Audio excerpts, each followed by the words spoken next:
Welcome. If you want to change keyboard theme in your Doogee X100, for the first we have to go for the settings. Right now we have to scroll down and go for the system. Click on the languages and input and select the virtual keyboard. Enter the keyboard that you are using and go for the theme.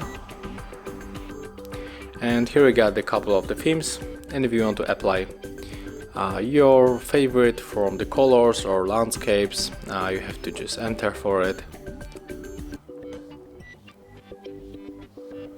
Just click on one of the color, and that's how your keyboard is going to change when you tap on the apply.